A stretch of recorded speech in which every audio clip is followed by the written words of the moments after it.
ఉంటిని, మీరు నాకు భోజనం పెట్టలేదు. దప్పికొంటిని, మీరు నాకు దాహం ఇయ్యలేదు. పరదేశ ఇంటిని, మీరు నన్ను చేర్చుకొనలేదు.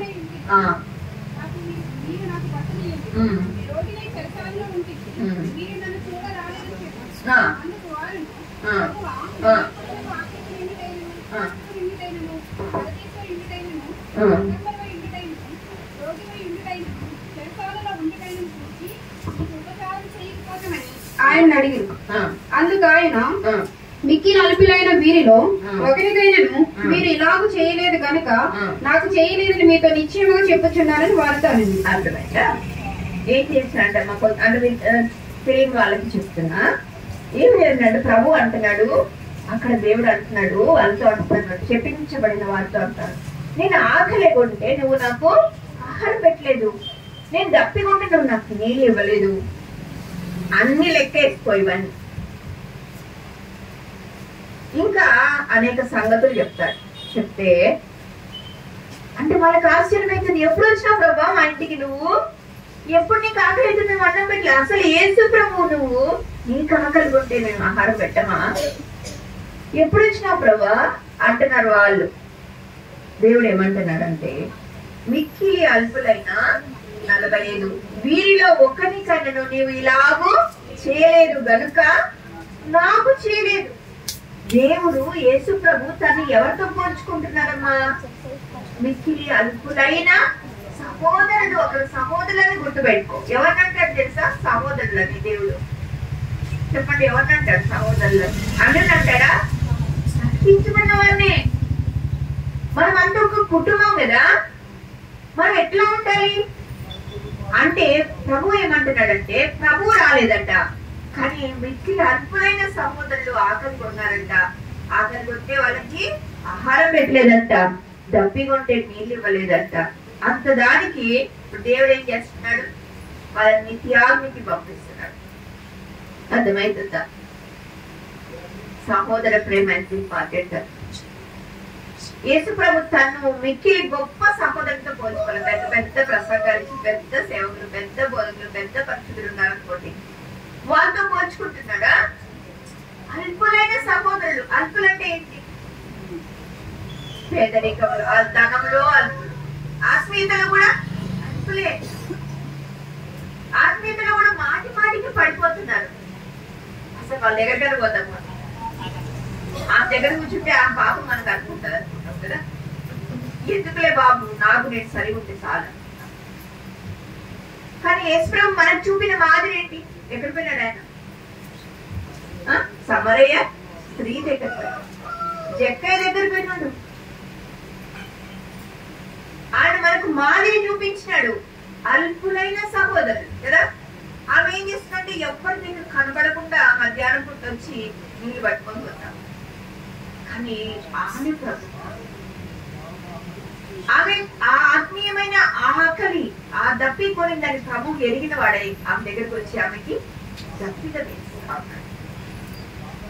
కానీ మనం కూడా జ్ఞాపకం చేస్తున్నాం, అల్పులైన సహోదరులు. ఇక్కడ చూడాలా, భౌతికంగా ఇవ్వాలి, ఆత్మీయంగా కూడా ఇవ్వాలి. భౌతికంగా ఒకరు ఆకలి కొన్నారంటే నువ్వు ఆకలి తీరుస్తున్నావా? దప్పి కొన్నారంటే దాహం తీరుస్తున్నావా? ఇంకా చెరసాలు అన్నారనుకోండి, ఇదంతా లిస్ట్ మళ్ళీ ఒకసారి నేను చదువుతాను, గుర్తు పెట్టుకోండి. మీరు ఎక్కడెక్కడ తప్పు చేస్తున్నా చూసుకొని సరి చేసుకోండి, లేకపోతే ఈ లిస్ట్ మనం వచ్చేస్తాం. ఆత్మీయంగాను భౌతికంగాను. నేను ఆకలి కొంటిని, మీరు నాకు భోజనం పెట్టలేదు. దప్పి కొంటిని, మీరు నాకు దాహం లేదు. పరదేశిన ఇంటిని, మీరు నన్ను చేర్చుకొనలేదు. దిగంబరిన ఇంటిని, మీరు నాకు బట్టలు ఇవ్వలేదు. రోగినై చెరసాల్లో ఉంటుంది, మీరు నన్ను చూడరాలేదు. కాబట్టి ఇవన్నీ కూడా మిక్కిలి అల్పుడైన సహోదరుల పట్ల మనము చేయవలసిన వారన్నమాట. ఇవి వివరించడానికి ఏమి లేదు కదా. ఆత్మీయంగా కూడా గుర్తుపెట్టి, ఆత్మీయ సంగతి ఒకటే చెప్తాను. ఆత్మీయంగా వాళ్ళు ఆకలి ఉంటున్నారు అనుకోండి, వాళ్ళకి దేవుడి స్వరం వినపడట్లేదు అనుకోండి, వాళ్ళు మందిరానికి వస్తున్నా కూడా వారి హృదయం మూయబడింది, కఠినంగా ఉన్నారు, వస్తున్నారు వెళ్ళిపోతున్నారు, కానీ ఏమి వాళ్ళలో తేడా కనపడట్లేదు. వాళ్ళు కఠినమైపోయింది, వాళ్ళ పాపము బట్టు, వాళ్ళ బాధలను బట్టు వాళ్ళు చరణం లేకుండా వస్తున్నారు, వెళ్ళిపోతున్నారు.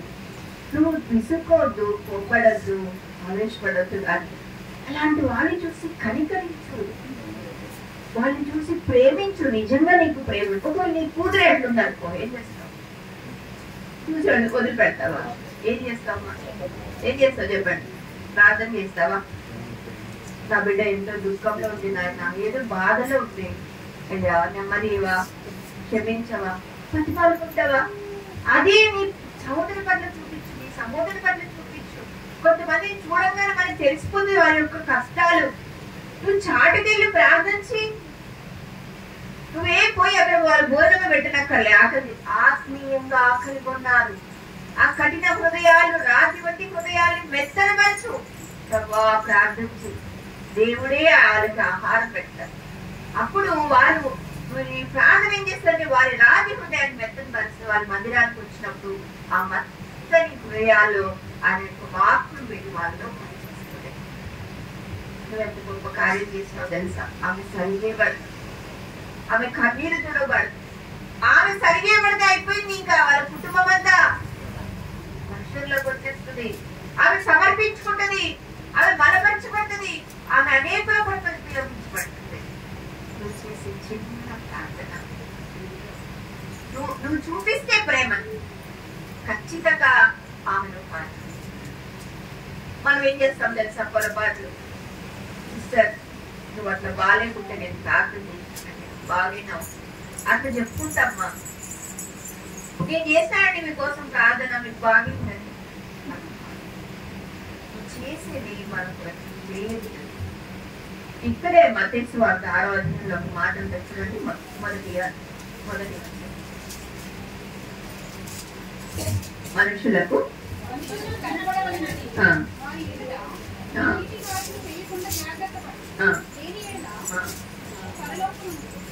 మీ తటి యొద్ద మీకు ఫలము అర్థమైందా?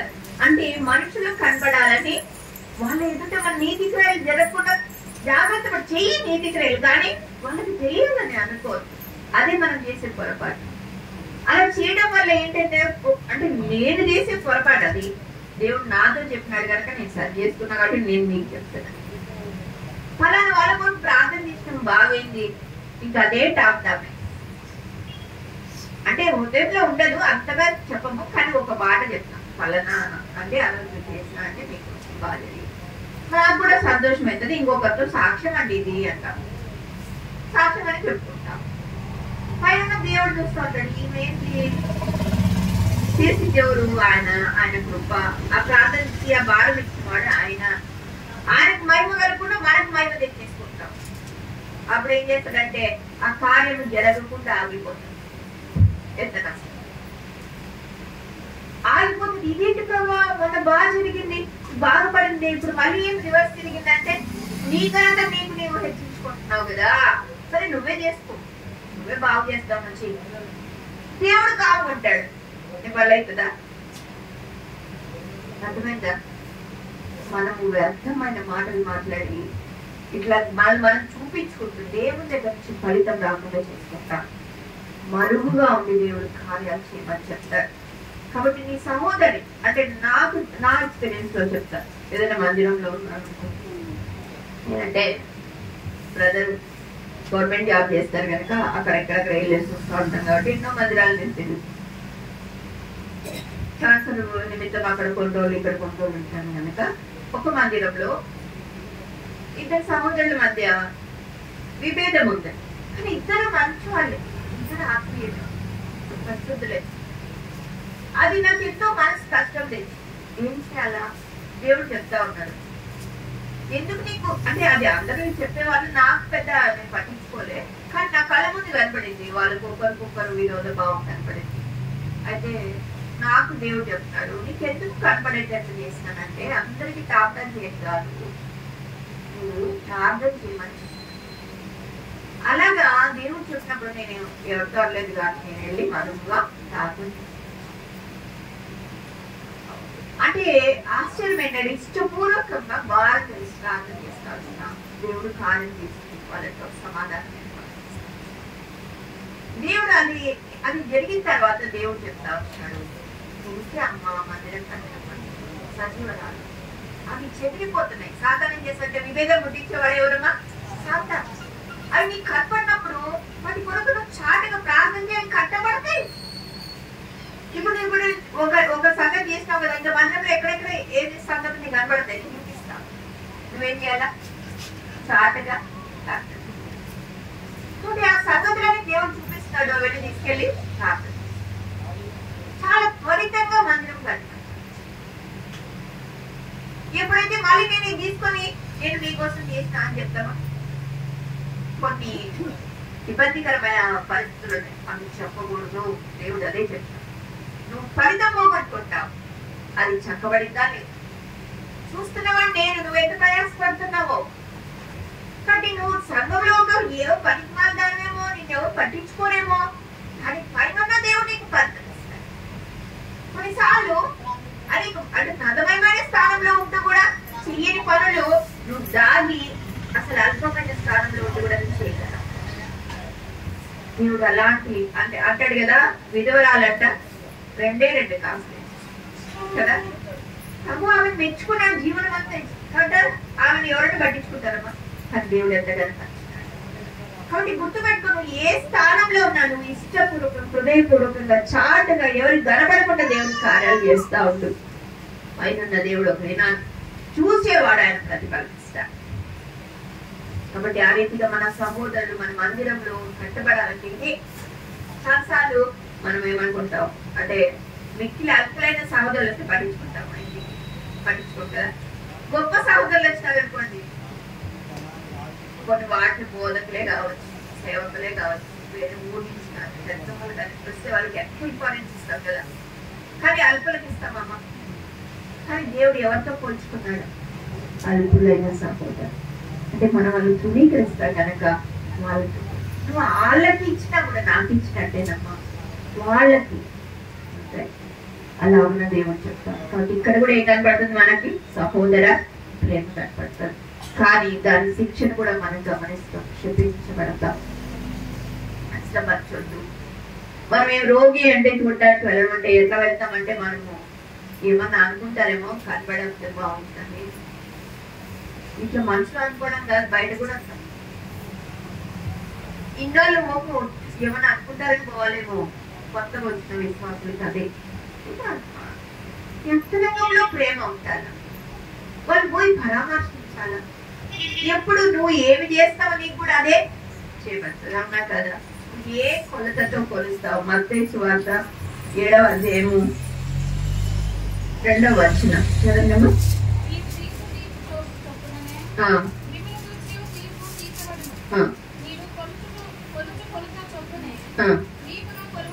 అది మీరు ఏ కొలతతో కొలుస్తారో అదే కొలత. మైక్ ఉంచుకోండి, వాక్యం చదివే వాళ్ళు స్పష్టంగా. మీరు కొలిచే కొలత చొప్పునే మీకు కూడా కొలవబడుతుంది. కాబట్టి అది గుర్తుపెట్టుకుందాం. ప్రేమను మనము కలిగి ఉందాం. అది ప్రభువే మనలో నింపేవాడుగా ఉంటాడు. దాని ద్వారానే ఇప్పుడు ఆ పాటకు ఏంటమ్మా? దీవెనించు ప్రభువా, ఆశీర్వదించు ప్రభువా కదా.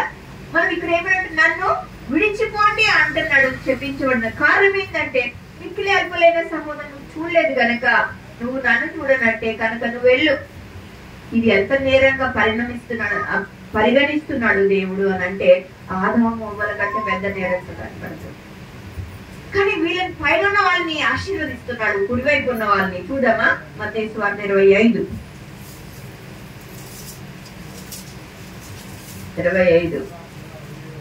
కుడివైపు ఉన్న గొర్రెలతో ఏమంటున్నాడు? చదవన్నమాట 34.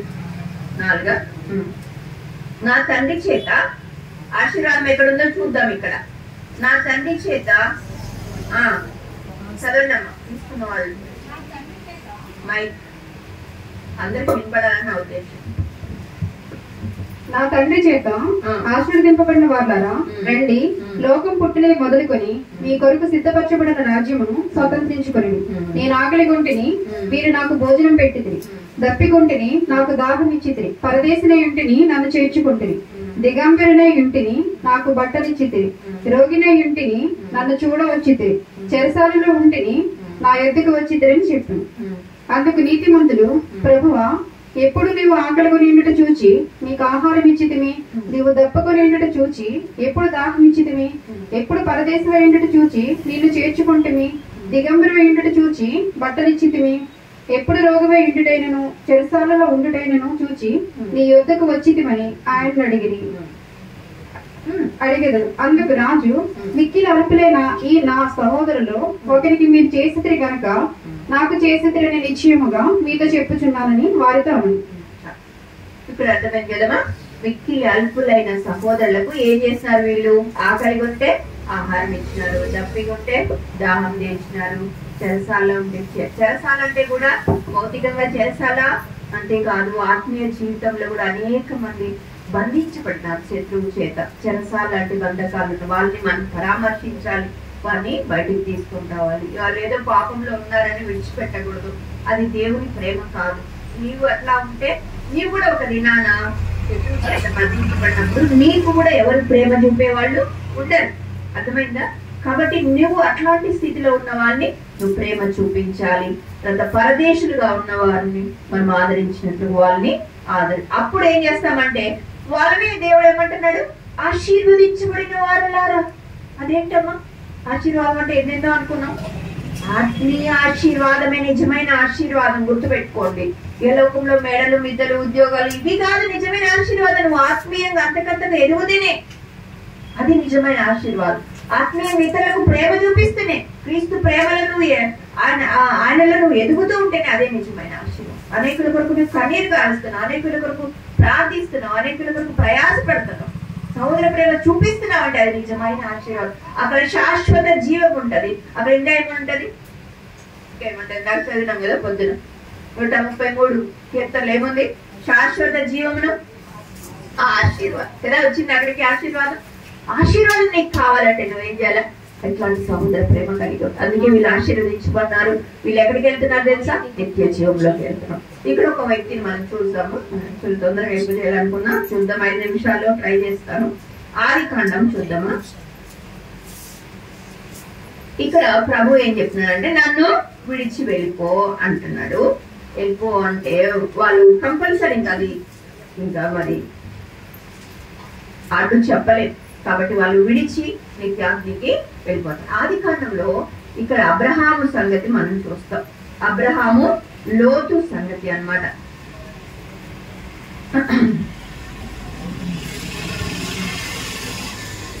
మనం ఇంకా అన్ని రెఫరెన్స్ చూస్తే టైం పడుతుంది. మరి ఆదికాండము 19వ అధ్యాయము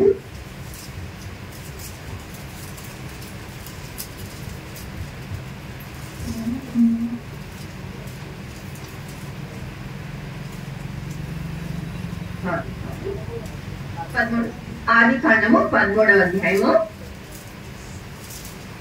ఇక్కడ అబ్రహాము లోతుతో అంటున్నాడు అనమాట. ఏమని అంటున్నాడంటే ఎన్నో వచ్చినమ్మా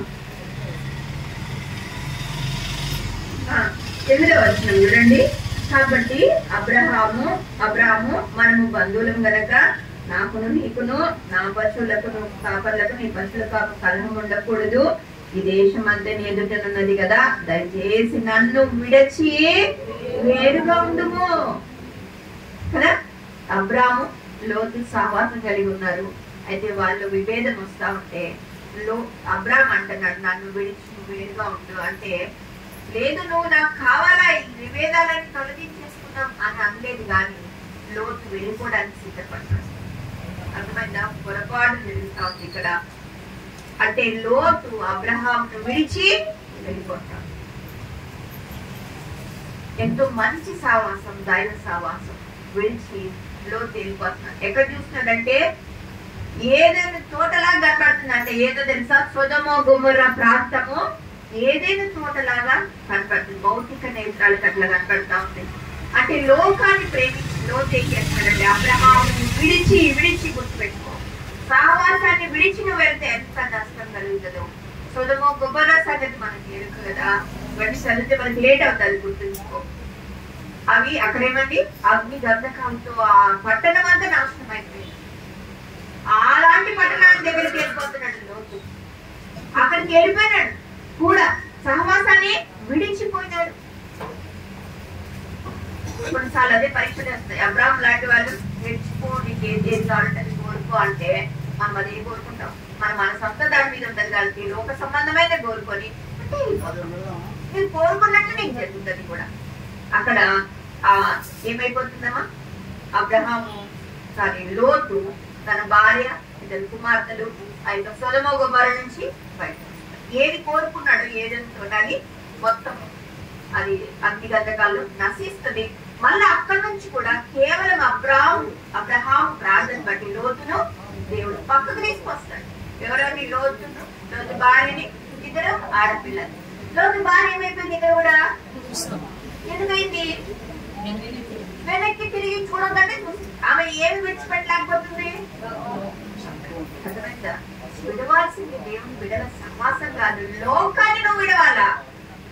ఆమె లోకాన్ని విడిచిపెట్టలేకపోయింది. ఆమె ఉప్పు స్తంభం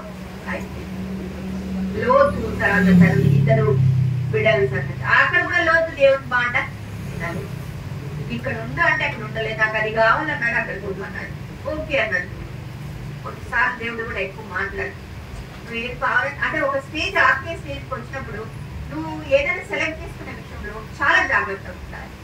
నాకు ఇది కావాలంటే సరే, దానివల్ల నీకు నష్టం వస్తే అది నీవే బాధ్యత. దేవుడు ఏం చెప్తే అది వినాలి. లోతుకు దేవుడు చెప్పిన మాట చేయలేదు. తనకు నేను ఇక్కడ పోతానని చెప్తాల్సినది దాని దగ్గరికి తన బిడ్డల కుటుంబాలు, తన బిడ్డల యొక్క సంతానం అంతా కూడా నాశనం అయిపోతా వచ్చింది. అంటే చెప్పించబడిన వారుగా అయిపోతా వచ్చినారు. ఏం కోరుకున్నాడు? ఏది విడిచిపెట్టాడు? ఆయన సహవాసాన్ని విడిచిపెట్టాడు. అర్థమైందా? దేవుని బిడ్డల సహవాసం విడిచిపెట్టే నష్టం మనకు కలుగుతుంది. మనం విడిచిపెట్టాల్సినది కాదు, కానీ లోకాన్ని మనము విడిచిపెడితే మనం జీవిస్తాం. దేవుని బిడ్డల సహవాసంలోనే మనం ఉండాలి. ఇది విడిచిపెట్టకపోతే ఎక్కడ విడిచిపెట్టాల్సి వస్తుంది. మనం చదివింది మత్తయి సువార్త 25 ఏం విడిచిపెట్టాలా? నన్ను విడిచి వెళ్ళిపోండి అంటున్నాడు. యేసు ప్రభునే విడిచిపెట్టాల్సి వస్తుంది. కాబట్టి జాగ్రత్తగా మనము సరి చేసుకున్నాం. ఆయన బిడ్డల సహవాసంలోనే, అంటే హెబ్రోను సహవాసంలోనే మనము నిలిచి ఉండి మనము ఆత్మీయంగా మత్తయి సువార్త 25లో లాగాలి సహోదర ప్రేమ కలిగి ఉన్నట్లయితే మనం ప్రభువుని విడిచి వెళ్ళం. నిత్యము ఆయనతో ఉంటాం. ఆశీర్వదించబడిన బిడ్డల వలె ఉంటాం. నిత్య జీవాన్ని ఆయన మనం పిలిచినాడు. ఆ రీతిగా దేవుడు మనల్ని ఆశీర్వదిస్తాడు. కాబట్టి సహోదర ప్రేమ విషయంలో ఈ విధంగా మనం ఉందాం. దేవుడి మాటలు మన కొరకే దీవించిందా. ఆమేన్. ప్రార్థన చేయండమ్మా. అప్పుడు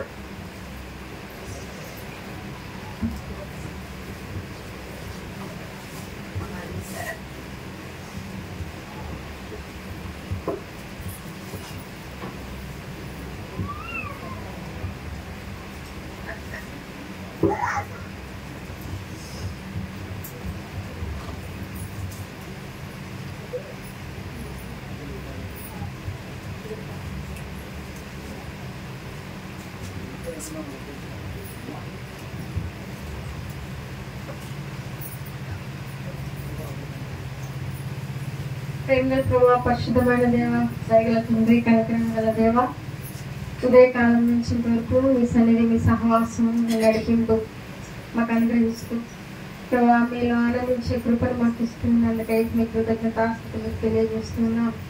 దేవుని దాస్త్రాన్ని నిలబెట్టుకొని మీరు విడుదల చేసిన ప్రతి మాటను బట్టి మీ కొందరు క్షమిస్తున్నాం. ప్రభావ ప్రేమల గురించి మాట్లాడుతూ వచ్చిన ప్రభావ తండ్రి సహోదర ప్రేమ ప్రభావ జ్ఞాపకం చేస్తూ వచ్చినాం. ప్రభావ అన్ని ఆజ్ఞలు ఒకే వాగ్దానంగా గుప్తంలో అయినట్లుగా మాకు తెలియజేస్తూ వచ్చిన స్తోత్రం. ఆ ప్రేమకి ప్రయాసపడే వారంగా ప్రభావ ముందుకు సాగే వారంగా కృప చూపించండి దేవా, సహాయం చేయండి. అంతేకాదు ప్రభా, ఆశీర్వదించబడిన ప్రభా స్వాస్యముగా జనాంగముగా మేము ఉండినట్లు మమ్మల్ని దీవించండి దేవా. శపితమైనది ప్రభా మా జీవితాల్లో ఉంది ప్రభా, క్షమించండి ప్రభా, తీసివేయండి ప్రభా, కనికరించండి. మిక్కిలి అల్పులైన వారికి ప్రభా మేము సహాయం చేసేవారంగా, ప్రేమించేవారంగా ప్రభా, వారిని చూస్తే మీకు చేసినట్లుగా అని అనుకుంటూ ప్రభా మేము ఆ రీతిగా మేము కొనసాగించడానికి మమ్మల్ని అందరినీ ఆ రీతిగా సిద్ధపరచమని పరిసంగం సహవాసమును విశ్వాసులందరినీ కూడా ఈ పాత్రని తీసుకొని వస్తున్నారు. వారిని దీవించండి ప్రభావ. వారు చేస్తున్న తీర్మానాన్ని స్థిరపరచండి. దీవెనతో వారిని పంపించండి దేవా.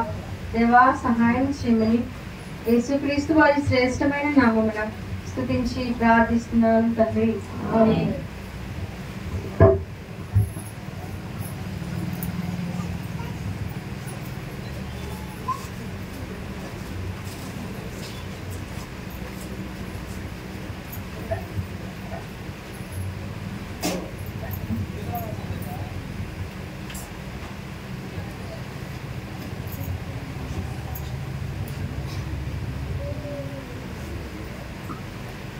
ఓకే, చేరి వచ్చిన మీ అందరికీ వందనాలమ్మా.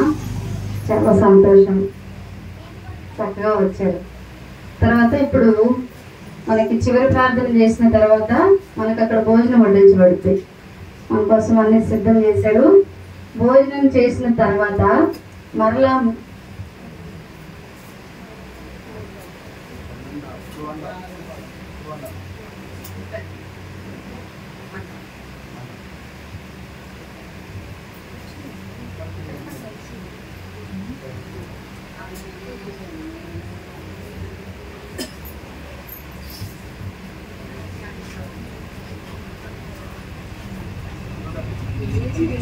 రెండున్నర గంటలకు మళ్ళా ఫోన్ వస్తాం మన అక్కడికి. మళ్ళీ సిస్టర్స్ మీటింగ్ ఉంటుంది. ఓకేనా? భయపడగా ఉంటుంది. చక్కగా వినండి అమ్మా. దూర ప్రాంతం నుంచి మన మధ్యలోకి వచ్చారు కాబట్టి చక్కగా మనం వినాలి. మీరు ఎవ్వరు చక్కగా డిస్టర్బెన్స్ చేయకుండా మంచి కూర్చొని విన్నారు. అలాగా మనం ఎంతో ఆత్మీయంగా ఎదగడానికి దేవుడు వాళ్ళని పిలుచుకున్నాడు కాబట్టి, ఏర్పాటు చేసుకున్నాడు కాబట్టి మనం ఏం చేయాలంటే ఆ మాటలు ఎక్కడైతే వినిపిస్తాయో అక్కడ మనం చక్కగా విని నేర్చుకోవాలి. అర్థమవుతుందా?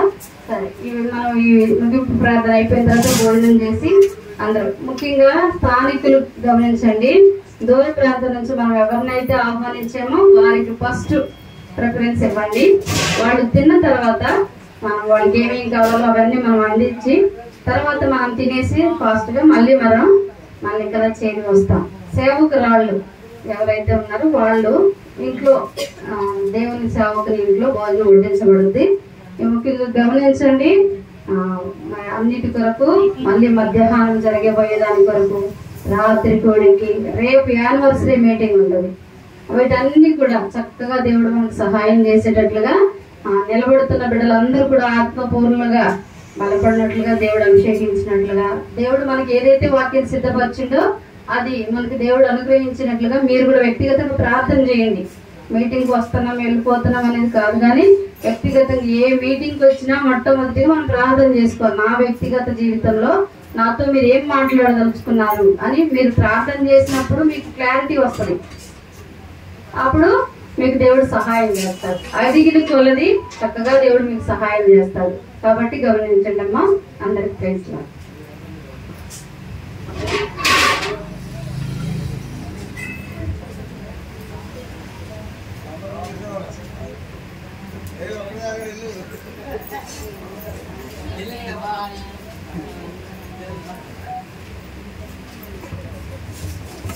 ఇప్పుడు తాటేరులగూడెం నుంచి వచ్చిన మన దైవ సేవకురాలు దెబోరక్క ప్రార్థన చేస్తారు.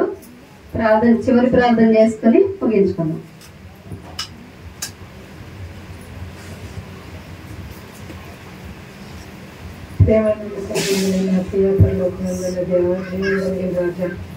ఈ యొక్క దినమున తండ్రి దేవా, మరియు ఈ విధంగా సహోదరులుగా తండ్రి మేమందరము మీ యొక్క ఇంటిలో తండ్రి దేవా మరి నిలబడి తండ్రి కూర్చుండి ప్రభా మీ యొక్క మాటలు వినే భాగ్యం మాకు అనుగ్రహించినందుకే వందనాలు చెల్లించుకుంటున్నాను.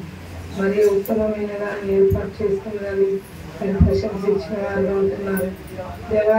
మరి మేము ఏ విధంగా జీవించాలో దేవా మరి మాకు తెలియదు. మీ యొక్క లేఖన భాగాల ద్వారా మేము ఎంతో స్పష్టంగా జ్ఞాపకం చేస్తూ వచ్చినాం. సహోదరుల ఐక్యత కలిగి జీవించడం వల్ల తండ్రి శాశ్వత జీవం అక్కడ దాగి ఉంటుందని జ్ఞాపకం చేసిన మీ మాటలు బట్టి వందనాలు చేర్చుకుంటున్నాను ప్రభా. దేవా ఐక్యతలో తండ్రి దేవా మరి మీరు జ్ఞాపకం చేస్తూ వచ్చినారు అబ్రహాము లోతు యొక్క జీవితాన్ని దేవా వారి యొక్క 2 కుటుంబాలు మా ముందు తీసుకొచ్చినారు. అబ్రహాం వల్లే ఆయన యొక్క కుటుంబం వల్లే తండ్రి మేము జీవించాలని మీరు కోరుతున్నారు ప్రభా. ఆ విధంగా ఉండేటకు మాకు సహాయం చేయండి. ఓర్పు సహనం కలిగి తండ్రి మీ జ్ఞానం ఎదుటకు మాకును నేర్పించవలసిందిగా ప్రార్థిస్తున్నాను ప్రభా. అబ్రహాంని దీవించిన దేవుడు మమ్మల్ని దీవించగలరని గొప్ప విశ్వాసంతో తండ్రి దేవా ఈ సమయంలో తండ్రి సన్నిధిలో నిలబడి ప్రార్థించున్నాము. దేవా మాకు సహాయం చేస్తురండి. మిక్కిలి అల్పులైనటువంటి దేవా వారికి ఏ విధంగా మేము సహాయం చేస్తే, ఏ విధంగా వారిని ప్రేమిస్తే తండ్రి ఒక నిత్యత్వంలో నిత్య రాజ్యంలో తండ్రి బహుమానాలు ఫలాలు సంపాదించుకోగలమో తండ్రి జ్ఞాపకం చేసిన మీ మాటలను బట్టి వందనాలు చేయించుకుంటున్నాను ప్రభా. బుద్ధి కలిగి జీవించాలని తండ్రి ఎన్నో లేఖనాలు తండ్రి మా జ్ఞాపకం చేస్తూ వచ్చినారు. అపవాది మమ్మల్ని చెరుపు చూసేవాడిగా ఉంటాడు. అయితే మీ యొక్క వాక్యం ద్వారానే తండ్రి దేవా మేము ఈ యొక్క శత్రువైన సాతాన్ని తండ్రి జయించగలము. కాబట్టి ప్రభా మాకు కృపనిచ్చు రావాల్సిందిగా ప్రార్థిస్తున్నాను. దేవా మరి మీ యొక్క దాసరాలను తండ్రి తీసుకొచ్చి దేవా ఇక్కడ వాడుకుంటూ వచ్చినటువంటి పరిచయని తండ్రి నీరు కట్టి ఫలింప చేయవలసిందిగా ప్రార్థిస్తున్నాను ప్రభా. దేగలిని తండ్రి అలాగే తీసుకొచ్చినటువంటి సహోదరులందరినీ బట్టి వందనాలు చేయించుకుంటున్నాను. ఏవైతే తీర్మానం చేసుకుంటూ వచ్చినామో ఆ తీర్మానం బట్టి ప్రభా మేము నిలబడి నడుచుకుని మీ నామానికి మహిమకరంగా జీవించుటకు సహాయం చేయవలసిందిగా ప్రార్థిస్తున్నాను ప్రభా. దేగలిగిన తండ్రి జవాన్ లోతు భార్యను జ్ఞాపకం చేసినారు. మీరు జ్ఞాపకం చేసుకోమని దేవా స్పష్టంగా లేఖనంలో కూడా రాసుకు వచ్చినారు ప్రభా.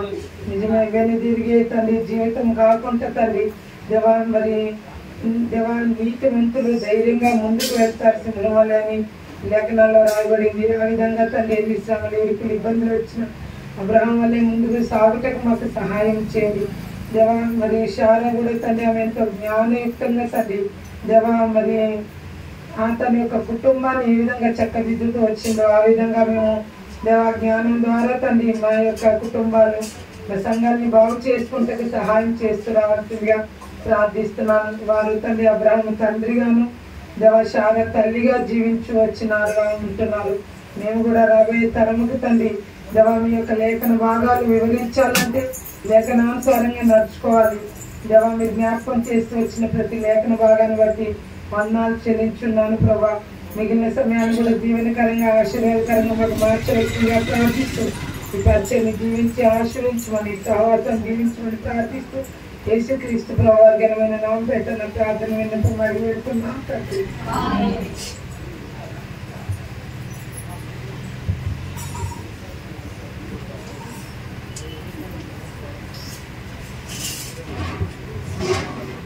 ఓకే అమ్మా, అందరు భోజనానికి బయటకు వెళ్ళి అక్కడ చేతులు కడుక్కోవడానికి నీళ్ళు ఉంటాయి. మందిరంలో ఎవ్వరు భోజనం తీసుకొచ్చి తినద్దు. మళ్ళీ మనం ఇవన్నీ తీసి రెడీ చేసుకునేసరికి 3 అయింది. మీరందరూ వెళ్ళి అక్కడ చేతులు కడుక్కొని వచ్చి అక్కడ కూర్చుంటే బ్రదర్స్ మంచిగా వడ్డిస్తారు. మీకు చక్కగా తినేసి మరలా 2:30 గంటలకు చక్కగా వచ్చి కూర్చోండి. నీళ్లు పడబోయడం, అన్నం పడేయడం, చిన్నపిల్లలను తీసుకొచ్చి ఇక్కడ కూర్చోబెట్టడం అలాంటివి చేయకండి. మళ్ళీ మనకు పని అవుతుంది. మీరు స్పీడ్గా అంటే అక్కడ చేపల కూర మీరు స్పీడ్గా తిరిగి గొంతులలో పెట్టుకోవాలండి. నిమ్మలంగానే తినండి ప్రశాంతంగా. ఓకే అందరికి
అమ్మా సారీ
కాలు నడుపుతానే పెరిగిందట పెరిగిందనుకున్నాం కానీ అది పెరిగింది ఒక దాంట్లో అన్నయ్యకి చెప్తే ఇస్తాను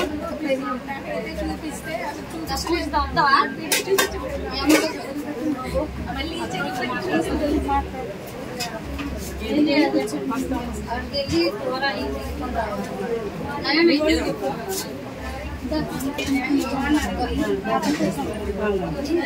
తీసుకెళ్ళి దాంట్లో రైస్ దాంట్లో చేప ముక్కలు ఓకేనా దాంట్లో సాంబార్ రైస్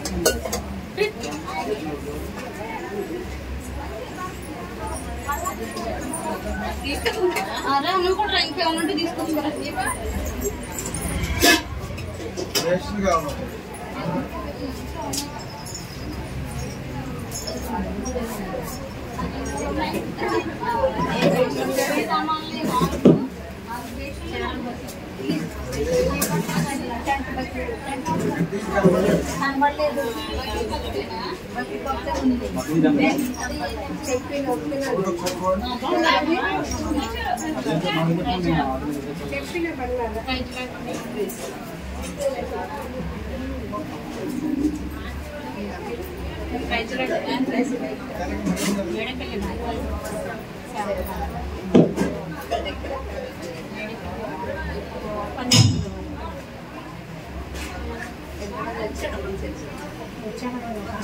చిన్న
స్కూల్ ఎగ్జామ్ చెప్తే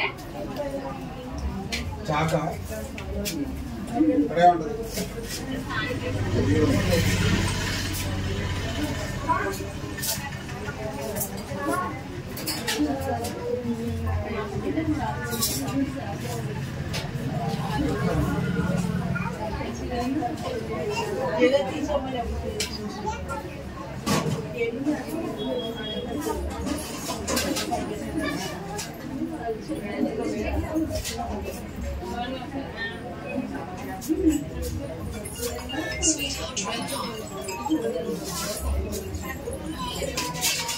చెప్పండి. హలో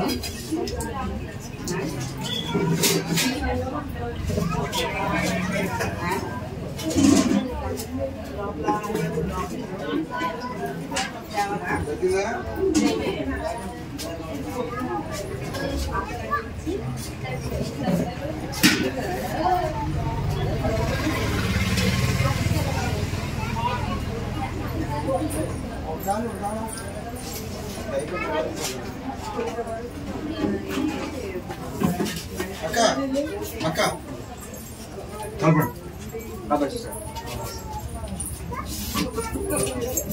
ఊరిది ఆపలేదా?